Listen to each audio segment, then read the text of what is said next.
എന്തുണ്ട് അല്ലാഹ് എന്ന് തീരുമാനിക്കാൻ കഴിയണം. അല്ലാഹുവിന്റെ അനുഗ്രഹം കൊണ്ട് നിങ്ങളോട് ഇങ്ങനെ വാള് പറയാനുള്ളത് കൊണ്ടെങ്കിലും ഓരോ ദിവസവും ഓരോ വിഷയങ്ങൾ ചർച്ച ചെയ്യുമ്പോ മനസ്സിലാ ചിന്ത കടന്നു വരാറുണ്ട്. ഇല്ലെങ്കിൽ നിങ്ങളെ പോലെ ഒരു ചെറുപ്പക്കാരനായി എന്റെ ചിന്തയും മരവിച്ചു പോകുമായിരുന്നു. നാളെ വേളയിൽ നരകത്തെ കുറിച്ച് പറയുമ്പോ അതിന്റെ ആയത്തുകൾ എഴുതി വെക്കുമ്പോ അതിന്റെ ഹദീസുകൾ എഴുതി വെക്കുമ്പോ ഭയം എന്റെ മനസ്സിന്റെ അകത്തേക്ക് വരാറുണ്ട്. അതുകൊണ്ട് തന്നെ പലപ്പോഴും ഇൽമിന്റെ മജ്‌ലിസിൽ അറിയാതെ പൊട്ടിക്കരഞ്ഞു പോകുന്നത് കൊണ്ടാണ് അല്ലാഹുവിന്റെ കോടതിയിൽ നരകത്തിലേക്ക് വലിച്ചെറിയപ്പെടുന്നത് ഏറ്റവും കൂടുതൽ സാധാരണക്കാരെയല്ല, പിന്നെ ആരെയാണ്? പെരുങ്കുളത്തുകാരെ. ഏറ്റവും കൂടുതൽ നരകത്തിൽ അല്ലാഹു വലിച്ചെറിയുന്നത് പ്രഭാഷകന്മാരെയാണ്, സാധാരണ ഉസ്താദുമാരെയല്ല, സാധാരണ ആലിമീങ്ങളെയല്ല, പ്രസംഗിച്ച് നടക്കുന്നവരെയാണ്. പ്രസംഗിക്കാൻ ഇഷ്ടപ്പെടുന്ന മുത്തഅല്ലിമീങ്ങളെ വേണ്ട. ഡിഗ്രി എടുത്തുകൊണ്ടിറങ്ങിയിട്ട് സ്റ്റേജിൽ പോയി പ്രസംഗിക്കണമെന്ന് ആഗ്രഹിക്കുന്ന ഉസ്താദുമാരെ വേണ്ട. കാരണം എന്തെന്നറിയോ? ഇത് വല്ലാതെ കഷ്ടപ്പാടുള്ള മേഖലയാണ്. നിങ്ങൾ വിചാരിക്കുന്ന പോലെ വിലപിടിപ്പുള്ള കാറിന്റെ അകത്ത് ചാരിയിരുന്നുകൊണ്ട് ചേച്ചി വിളിക്ക് ഡ്രസ് ഇട്ടുകൊണ്ട് സ്ലോമോഷനിൽ നടന്നു വന്ന് പ്രസംഗിച്ചിട്ട് പോകാ. ഒന്നും അറിയണ്ട, ഒന്നും ചിന്തിക്കണ്ട എന്ന് തീരുമാനിക്കല്ലേ. ദുനിയാവങ്ങോട്ട് കെടുത്തു പോയാൽ പിന്നെ ആഖിറത്തിന്റെ വിചാരണ ഖബറിന്റെ അകത്ത് തുടങ്ങിയാൽ ഇന്ന് പെരുങ്കുളത്ത് വന്ന ആയിരക്കണക്കിന് ജനങ്ങളിൽ ഏറ്റവും കൂടുതൽ അല്ലാഹു ചോദ്യം ചെയ്യപ്പെടുന്നത് എന്നെയായിരിക്കും. എന്തുകൊണ്ടെന്നറിയോ? എന്നെ 6 കൊല്ലം പഠിപ്പിച്ച ഉസ്താദിന് പ്രസംഗിക്കാൻ കഴിയില്ല. ഇതുപോലത്തെ വലിയ സദസ്സിൽ മണിക്കൂറുകളോളം നിന്ന് പ്രസംഗിക്കാൻ എന്റെ പ്രിയപ്പെട്ട ഗുരുനാഥന് കഴിയില്ല. അതുകൊണ്ട് തന്നെ എപ്പോഴും പറയാറുണ്ട്, പടച്ചോന മറക്കല്ലടാ, പടച്ചോന മറക്കല്ല്. അല്ലാഹുവേ, നിങ്ങൾ അഹങ്കാരികളാക്കല്ല റബ്ബേ. ആരോപണങ്ങൾ പലരും പറയുമെന്ന് പ്രിയപ്പെട്ട പെരുങ്കുളത്തുകാരെ വീണു പോകണ്ട. 1 മണിക്കൂറിന് 2 ലക്ഷമാ ഫ്ലൈറ്റിലെ പ്രസംഗിക്കാൻ പോകുള്ളൂ. അങ്ങനാണ് ഇങ്ങനാണ് പലതും ഫേസ്ബുക്കിലൂടെ നെറ്റിലൂടെ നിങ്ങൾ അറിയുന്നു. എന്റെ ചുറുചുറുക്കുള്ള ചെറുപ്പക്കാരോട് പറയുന്നെന്റെ സഹോദരാ, ഒരു നിങ്ങളുടെ സർട്ടിഫിക്കറ്റ് വേണ്ട, നിങ്ങളുടെ ബോർഡുകൾ വേണ്ട, നിങ്ങളുടെ പബ്ലിസിറ്റികൾ വേണ്ട, നിങ്ങളുടെ പ്രചരണങ്ങൾ വേണ്ട. എന്റെ പ്രിയപ്പെട്ട ചെറുപ്പക്കാരോ, ഒരു ദുആ മതി പോലെ, ഒരു ദുആ മതി. എപ്പോഴെങ്കിലും മരണപ്പെട്ടു പോയാൽ അല്ലാഹുവേ പടച്ചവനെ ഒരു ദുആ, പാവപ്പെട്ടവനായിരുന്നു നീ പുറത്തു കൊടുക്കണേ അല്ലാ എന്നൊരു ദുആ. എന്റെ പ്രിയപ്പെട്ട ഉപ്പ മരണപ്പെട്ടു പോയല്ലോ എന്നൊരു പ്രാർത്ഥനയാണ് എന്റെ പ്രിയപ്പെട്ട ഉപ്പാക്ക് അല്ലാഹു കൊടുത്തിരിക്കുന്നത്. എത്രയോ ഉസ്താദുമാർ, എത്രയോ പണ്ഡിതന്മാര്, സുന്നത്ത് ജമാഅത്തിന്റെ കർമ്മധീരന്മാരായ സാരഥികൾ വന്ന് വീട്ടിന്റെ അകത്ത് വന്നിരുന്ന് പൊട്ടിക്കരഞ്ഞുകൊണ്ട് ദ്വാരുന്നല്ലോ. ഇന്നലെ എന്റെ പ്രിയപ്പെട്ട പെങ്ങൾ എന്റെ ഉപ്പായ സ്വപ്നം കണ്ടു. എന്നോട് വന്നു പറയുന്ന ഞാൻ കണ്ടതെങ്ങനെയെന്നറിയോ? ഞങ്ങളുടെ പ്രിയപ്പെട്ട ഉപ്പയരാ വെള്ള വിരിച്ച് കിടക്കുകയാ, വെള്ള വസ്ത്രം ധരിച്ച് കിടക്കുകയാ, പുഞ്ചിരിച്ചുകൊണ്ട് കിടക്കുകയാ. ആയിരക്കണക്കിന് മുത്തഅല്ലിമീങ്ങള് ഉപ്പാടെ ചുറ്റുമിരുന്നുകൊണ്ട് ഖുർആൻ ഓതിക്കൊണ്ടിരിക്കുകയാ. ഓതിന് തീർന്നിട്ടില്ല മുസ്ലിമേ, ഓതിന് തീർന്നിട്ടില്ല. എന്തുകൊണ്ട്? ഇൽമിന്റെ ബന്ധമാ ചെറുപ്പക്കാരാ, ഇൽമിന്റെ ബന്ധമാ പ്രിയപ്പെട്ട ചെറുപ്പക്കാരാ. എന്റെ മുമ്പിലിരിക്കുന്ന ഉപ്പമാര്, ഉമ്മമാര്, ഒരു നിമിഷമൊന്ന് ചിന്തിച്ചു നോക്കുക. നീ മരണപ്പെട്ടു പോയാൽ നിന്റെ പ്രിയപ്പെട്ട മക്കൾ നിനക്ക് വേണ്ടി എന്താ ചെയ്യുന്നതുപ്പാ? അവരിന്ന് ഏത് രീതിയിലാ വളർത്തിക്കൊണ്ടുവന്നതുപ്പാ? ഗാനമേള നടത്താറ്, സർക്കസ് നടത്താറ്, പൂരപ്പറമ്പിൽ ആട്ടം കളിക്കാറ് പ്രിയപ്പെട്ട മക്കളെ പറഞ്ഞു വിട്ട വാപ്പാ.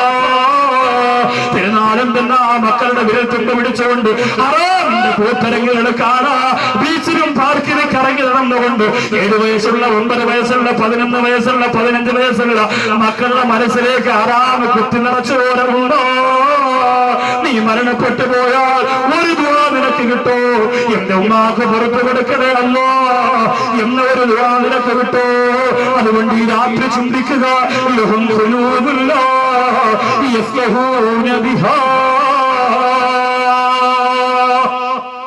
അല്ലാഹു തന്ന ഹൃദയം കൊണ്ട് നല്ലത് ചിന്തിക്കാത്തവരാണ് അവർ. എപ്പോഴും നിങ്ങൾ ചിന്തിക്കണം സഹോദര, നമ്മൾ ഇന്നും മരണപ്പെട്ടാൽ നമുക്ക് എന്താണുള്ളത്? ഒരു കാര്യം ഞാൻ പറയുന്നു, ഇഖ്ലാസോട് കൂടിയാണ് നിങ്ങൾ ഈ സദസ്സിൽ വന്ന് നിന്നും ഇരുന്നും ഈ പ്രസംഗം കേട്ടതെങ്കിൽ ഈ മണിക്കൂറുകൾ നിങ്ങൾക്ക് എന്തായാലും ഖബറിന്റെ അകത്ത് ഉപയോഗമാണ്. ഒരു സംശയവും ആ കാര്യത്തിൽ വേണ്ട. നല്ല മനസ്സോടുകൂടി എന്റെ സഹോദരിമാരൊക്കെ തീരുമാനിക്കും, സഹോദരിമാരൊക്കെ തീരുമാനിക്കും. നമുക്ക് നാളെ, ഇന്ന് മരണപ്പെട്ടു പോയ നാളെ നമ്മുടെ ആഖിറത്തിൽ, നമ്മുടെ ഖബറിൽ നമുക്ക് എന്തുണ്ടെന്ന് ചിന്തിക്കണം. നമ്മുടെ മനസ്സിനെ അടർത്തിയെടുത്ത് മണ്ണിൽ കൊണ്ട് വെക്കുമ്പോഴാണ് അതിന്റെ ഗൗരവം നമുക്ക് മനസ്സിലാക്കാൻ പറ്റുക. അല്ലാഹു തആല ഈമാനോടുകൂടി ജീവിച്ച് അതേ ഈമാനിൽ മരണപ്പെട്ട് ഖബറിന്റെ അകത്ത് സ്വർഗം പണിയാനുള്ള മഹാഭാഗ്യം അല്ലാഹു നമുക്ക് തരുമാറാകട്ടെ. ഇൻഷാ അല്ലാഹ് ദുആ ഉൾപ്പെടെ 10 കാലാകുമ്പോൾ നമുക്ക് പിരിയണം. രണ്ടാമത്, അല്ലാഹുവിന്റെ ഖുർആൻ പറയുന്ന ഹൃദയം എന്ന് പറയുന്നത്, ആ ഹൃദയം കൊണ്ട് നല്ലത് ചിന്തിക്കാത്തവരാണ് നരകം അവർക്ക് ഉറപ്പാണ്. രണ്ടാമത് അല്ലാഹുവിന്റെ റസൂൽ പറയും, അല്ലാഹുവിന്റെ ഖുർആൻ പറയുകയാ, വലഹും അയ്യുല്ലാ യുബ്സിറൂന ബിഹാ, അവർക്ക് അല്ലാഹു കണ്ണുകളെ കൊടുത്തിട്ടുണ്ട്, അതുകൊണ്ട് നല്ലത് കാണുകയില്ല. കണ്ണുകളെ കൊടുത്തിട്ടുണ്ട്, നല്ലത് കാണുകയില്ല. കുലുസിന്റെ കിലുക്കം കേട്ടാൽ വണ്ടി എപ്പോഴേ നിർത്തിയിട്ട് നോക്കും അല്ലേ? ചില ചെറുപ്പക്കാർ ബൈക്ക് ഓടിക്കുമ്പോൾ ക്യാമ്പസിന്റെ മുമ്പ് ചെല്ലുമ്പോഴാണ് ലൈറ്റ് ഇട്ട് കാണിക്കുക. വണ്ടി പുതിയ ഹോൺ അടിയിൽ വെച്ചിട്ടുണ്ട്, ഫിറ്റ് ചെയ്ത്, പ്രത്യേക എയർ ഹോണാണ്. സ്ത്രീകളെ കാണുമ്പോൾ മാത്രം പാപ്പാർക്ക് മാറാൻ വേണ്ടി ആന അമർന്ന പോലെ കീന്ന് മാത്രം. സുന്ദരികൾ നോക്കാൻ വേണ്ടി പ്രത്യേക ലൈറ്റ്, പ്രത്യേക ഹാണും ഒക്കെ ഫിറ്റ് ചെയ്തിട്ടുണ്ട്. എത്രയോ ചെറുപ്പക്കാർ. നോട്ടം ഹറാമല്ലേ? ഹറാമായ നോട്ടമാണ് പിന്നെ പല ബന്ധങ്ങളിലേക്ക് എത്തിക്കുന്നത്. നമ്മുടെ കണ്ണുകളെ നല്ലത് കാണിക്കാൻ വേണ്ടി നമുക്ക് ചിലവഴിച്ചുകൂടെ? 4 കാര്യങ്ങളിലേക്ക് നോക്കുന്ന കണ്ണുകൾക്ക് അല്ലാഹു നന്മ നിറച്ചു കൊടുക്കുമെന്നാണ്. 4 കാര്യങ്ങളിലേക്ക് നോക്കിയിരിക്കുന്ന കണ്ണുകൾക്ക് അല്ലാഹു നന്മ നിറച്ചു കൊടുക്കും. അതിലൊന്നാമത്തെ കാര്യമേതാ? സഹോദരിമാരെ, സഹോദരങ്ങളെ, യുവാക്കൾക്ക് വേണ്ടി വഴിവെട്ടിത്തെളിക്കുന്ന വേദിയിൽ യുവാക്കളെ ഇതിനെ ഒന്ന് വിളിച്ചുകൊണ്ട് നിങ്ങൾക്ക് വഴി കാണിച്ചു തരുമ്പോൾ ഈ 4 കാര്യങ്ങളിലേക്ക് നോക്കാറ് ഞാൻ ഉറങ്ങൂല അല്ലാ എന്നെന്റെ ചെറുപ്പക്കാര് തീരുമാനമെടുക്കുക. അല്ലാഹുവിന്റെ റസൂൽ പഠിപ്പിക്കുകയാ. ഒന്നാമത്തത് ഇലൽ കഅബ, അല്ലാഹുവിന്റെ കഅബാലയമാണ് പരിശുദ്ധ മക്ക. ആ മക്കയിലേക്ക് നോക്കിക്കൊണ്ടിരുന്നാൽ, കഅബയിലേക്ക് നോക്കിക്കൊണ്ടിരുന്നാൽ, അല്ലാഹുവേ ഞങ്ങൾക്ക് പോകാനുള്ള തൗഫീഖ് തരണേ അല്ലാ, പോകാനുള്ള മഹാഭാഗ്യം തരണേ അല്ലാ. മക്ക കാണാൻ, മദീന കാണാ കൊതിയില്ലേ ഉമ്മമാരെ? ആഗ്രഹമില്ലേ ഉപ്പമാരെ? ചെറുപ്പക്കാരാ പോകണം. എത്രയോ ചെറുപ്പക്കാര് ഞാൻ ഉംറയ്ക്ക് പോയപ്പോ മക്കയുടെ പരിസരത്ത് ജോലി ചെയ്യുന്ന 14ഓളം ചെറുപ്പക്കാര് വന്ന് വയനാട്ടിലുള്ളവരുണ്ട്, കോഴിക്കോടുള്ളവരുണ്ട്, കണ്ണൂരുള്ളവരുണ്ട്. ഉസ്താദേ, വേറെ ആരുമില്ലാതെ നിങ്ങളോടൊപ്പം ഒരു ഉംറ ചെയ്യാനുള്ള കൊതിയാണ്. കാസറ്റുകൾ വീട്ടിലുണ്ട്, വണ്ടികളുണ്ട്, റൂമിലുണ്ട്. 14 ചെറുപ്പക്കാര് വന്നു. സഫാ മറുവയ്ക്കിടയിലെ സഴി കഴിഞ്ഞിട്ട് മറുവയുടെ ഭാഗത്ത് നിന്നൊരു ദുആ ഉണ്ട്.